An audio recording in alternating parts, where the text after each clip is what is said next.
and Stephen is doing our van. That is out. Okay. Awesome. Yeah. So better than hair catching on fire. yeah, we have some really interesting ideas to convert this van. The ideas are to make it a 2-in-1, if not a 3-in-1. So we want everything removable.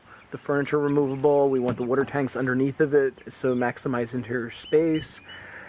And it can actually be used occasionally for cargo by removing cargo, all, yeah. And my wife wants to turn it into a food truck too. We'll see about that. I don't know about that yet. I'm going to give her every break that I can to make sure that it'll work for that. We'll see about that. That's fine. Anyway, that's fine. One of the important things also is the fridge. Generally, these RVs, we really didn't want gas in this thing, and the reason we didn't want gas is because the risk of the exhaust. Well, why don't I toot your horn for a minute? Go ahead. Okay, Jan is a devious son of a gun, so he went on and got himself a solid state electronic freezer that can run upside down without catching on fire, or at least have, it's maritime, at least so it has 30 degrees. 30 degrees. Okay, so not upside down, but 30 degrees. So anyway, you don't have to worry about having an electrical fire using what he's got. Which is actually a very serious issue in most RV fridges, actually. Well, yes, because everywhere you can park is not going to be level. Yeah. And, unless you really care to jack the thing up on each corner and level it by hand, or put in an automatic system, which means you've just bought another whole one of these trucks. Yeah. And I hate to admit, what he paid for this truck is enough to pay for every vehicle I own, and that might be in excess of 15 at this point. Well, we paid a little bit more than that one, but yeah, no big deal. No, but I think the fridge is a really good idea for safety. Actually, and it's actually very efficient. It's a 12-volt fridge, and because it's a chest, it's actually a fridge and a freezer in one. You set the, you set the temperature. Right. So, but it's all one or it's all the other. Exactly, it's all one or the other. So if you want the fridge function, but you have to have freezer. Stuff yeah, it's going to be a fridge. Well, you just take it out and put it back in every now and then, but you'd better have a timer for that. Yeah, but it's really nice because it doesn't have a door that swings open, so it's more efficient because you open up the top. It opens from the top. Yeah, and we can use it actually to as a countertop as well because of the height, which is kind of nice. I mean, so that's part of the idea. No, you look awesome, Stephen. Oh, good Lord, it's hot. Okay, anyway, so Stephen, we actually have these seats right here and here. The back one was from a Chrysler minivan. Chrysler minivan kind of thing. It turns into actually a bed. I don't know how stable the back side of it when it's flat is going to be. The front side obviously is going to be very flat. Well, this right here is stable as hell. Yeah, no, when it lays into a bed. And this one lays into a bed, and this one's perfectly stable. This one will not lay over into a bed. It will just lay flat with this.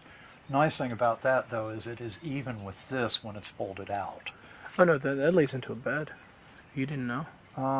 It does. Okay, you pull a lever, it goes all the way into a bed. Cool. Well, we'll argue you didn't with know. that. No, it does. We'll argue with that okay. later. But yeah, I've seen it. But at least it won't clonk the sink, although it might clonk the freezer. That's fine. But anyway, well, it's not well, that no, fine. It's not fine, anyway, but I thought you knew. You didn't know. Okay, no big deal. The other thing, too, is there are legroom issues, too. If you don't want everybody's knees in their chins, you're going to have some room for that. But anyway. Okay, so this is our bedding situation. These both lay into beds. In addition, we're going to have hammock beds for kids, which is actually really comfortable, as well as I have this footrest that turns into a bed actually, which is really nice. Stephen doesn't know about that yet. And it's portable. It's just why a am I not footrest. surprised? But that's okay. So Stephen is actually making this safe and stable. Stephen, can you talk about what you did here? Yes, let's get on with this before we run out Please. of the prescribed amount of time. Okay, I have no idea what that came out of. This is a Chrysler product seat. This is a Ford van. You have actual anchored hard points that are engineered to have a lot greater strength than the extremely thin floor. So naturally, these anchor points do not match any points on either of these seats. So what I have done is built a frame that the actual mount can go to that will bolt to the anchor points. And this one is a little bit smaller than the other, but of course the seat is also. So anyway, we have, 8 anchor points. And we also have a threaded hole that I could run an extension to back here, but I'm beginning to think that we may not need that. that's also tempered by the fact that this hole here is not an anchor point, but there needed to be something in this corner. I have a piece of steel that will go underneath to be bolted underneath the floor to reinforce that, and then also the piece of steel going under the floor not only goes under the floor but also goes under tabs where the metal is welded to cross members and whatnot, so the actual thickness at the ends is maybe about double what the floor is. These floors are. This is a well-engineered truck, but the metal is very, very thin to save weight. Corporate average fuel economy, et cetera, and and who wants to pay pay for extra gas? Anyway, whatever the case may be, this seat here has a claw arrangement, which basically goes around a piece of shaft that's going to have to go somewhere in line with where the mounts are.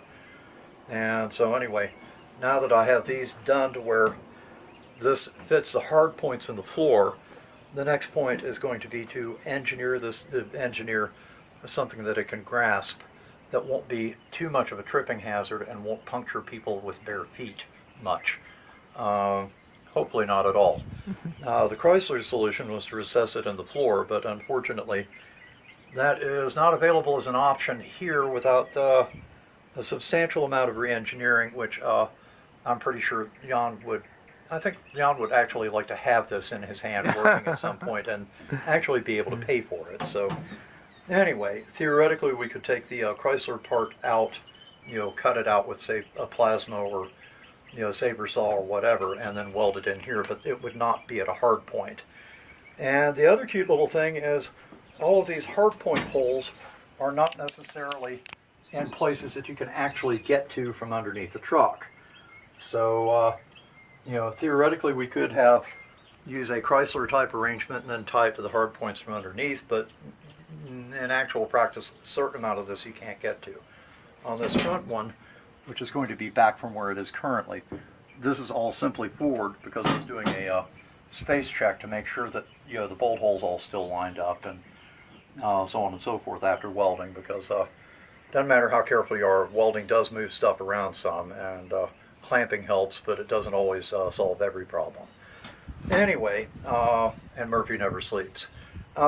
Anyway, so this is going to be a bit farther back than it is, and this will be farther back than where it is, and anyway, we'll see how it goes. Naturally, the other mount for this is wider, partially because the seat is wider, but also there are more anchor points available toward the front. I'm also having to make a couple of artificial anchor points over on this side of the van, with a similar arrangement to what I'm doing over here. With a piece of good thick piece of stainless steel underneath the van, where you have a tab as well as the floorboard. So it's about as reinforced as I can get it, and that's a very large area to put force on. So it may dent the floor, but it will not tear it. This one here is probably going to be attached by a more normal seat attachment device, probably about the same thing as what Volkswagen used to use in its old vans back in the 60s and 70s, based on what I've seen. This is a little bit less normal. This is going to be a little more entertaining. It's probably going to take me a day or two, to get the engineering right and weld up the parts. But after that, then we should be almost ready to play with the floor. I'm somewhat concerned, since we're looking to use gym floor or gym mat, Okay, or am I getting for ahead? clarity, we're using no, that's excellent. So we're using a Resolite gym mat for our subfloor, and then awesome tiles. Yeah, we had one to Let's wave about. Let's get the tile. Let's Well, go. okay, I'm gonna do go you over want to to stop and get the tile? Yeah, let's go over. So, where's the tile? Well, it's leaning up to your Oh, there it is. leaning up on the bumper. Here's the tile. Whoa, this is awesome. This is two tiles. Two tiles, yes. So these are super thick. I got these from some company in Arizona. they, I guess, what do you say? They snap in together. They snap together and they're semi-flexible.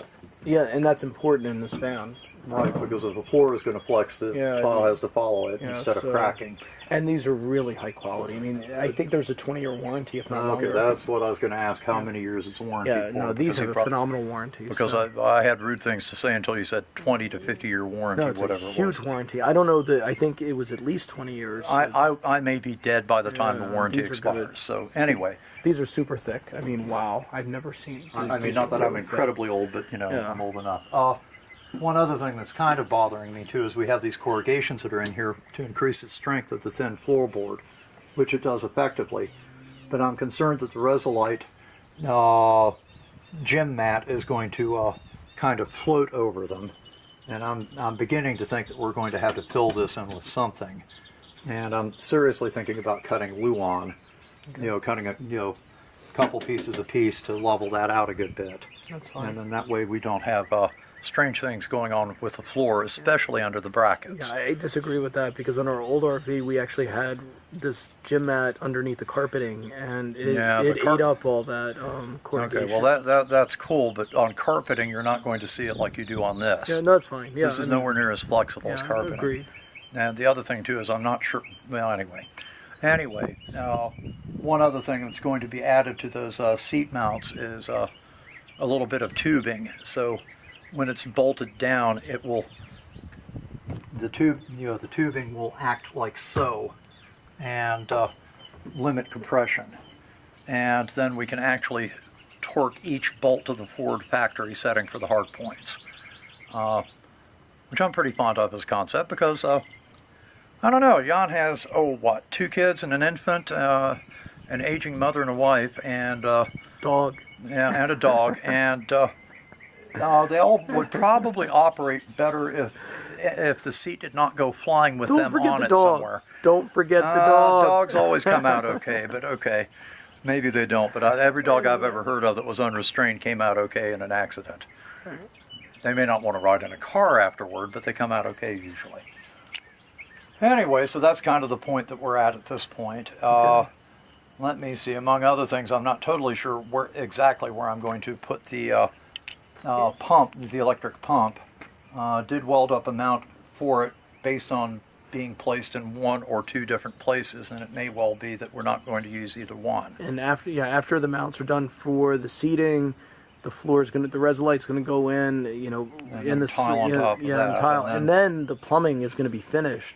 So it's going to be perfectly... I've got one more hole to go, and I'm having trouble remembering what in Hades it was for by now. But anyway, and of course, the seat mount. Well, I guess you could call it a bracket. Would go in on top of the gym mat and the tile. So anyway, among other things, we're going to have to finish the template to where it follows the form of the vehicle exactly, and then mark where all the holes are going to be, so we can also put holes in the gym mat and the tile as we go along. So everything's going to be flush, so the plumbing, everything's going to be perfect. So this is really... The big thing that I'm worried about with the corrugation, though, is that we'll wind up having little divots underneath those seat supports or seat mounts. And, I'd like it flush.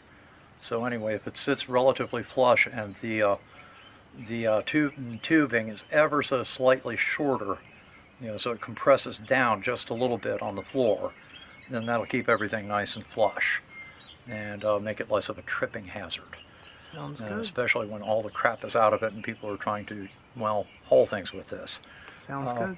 One nice thing about the mounts, the bar for the little short pieces of round stock or bars for the claws to grasp on the very back seat, is that although they do stick out of the floor, if you are carrying cargo, that would be a tie it down to the floor spot that's already waiting and available, which actually could wind up being kind of convenient.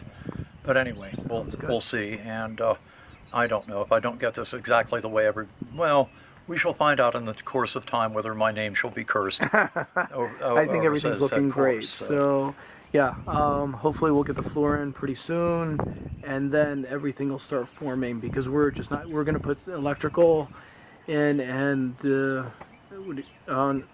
inverter is under the passenger seat. There's a perfect spot right under the passenger seat for the inverter. I mean, it's a perfect enclosure for it, is what I mean. Yeah, and then, no, I'm just looking paranoid while you're talking electrical, but anyway. yeah, That's no, about so that would be, and then, the walls go in, we have a little space for a table, and yeah, we got the there's, table to do it's yet, soundproofing would be the next big deal, right? And with the plumbing, and Yeah. but we're not going to put too much stuff in this. This is going to be pretty bare. Well, Hopefully we'll have a lot of space. We also still have to deal with wheel wells and the wheel insulating wells. the noise coming from that.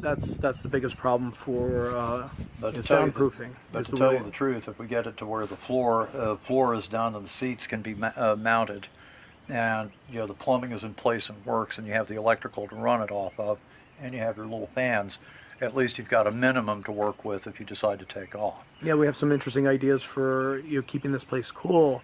No AC on the roof because we never plug in. We have these really cool fans, computer fans with really cool bearings. I forget what kind of bearings they are, but they're super smooth. They're very expensive computer fans, huge, like 12-inch, I think, fans. Well, huge for a computer. For a computer, yeah.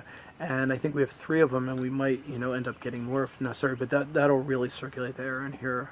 I'm sorry, I've been in enough lint mills that I've seen fans that'll suck down a fairly good-sized car or a medium-sized truck. But anyway, yeah. No, so we have some computer fan, unique it's big. solutions for our given application for this, which is really exciting to see how it works out. So definitely a lot to do, but How we're much of the getting sound there. system is hooked up at this point? Do you have the speakers hooked up? Yeah.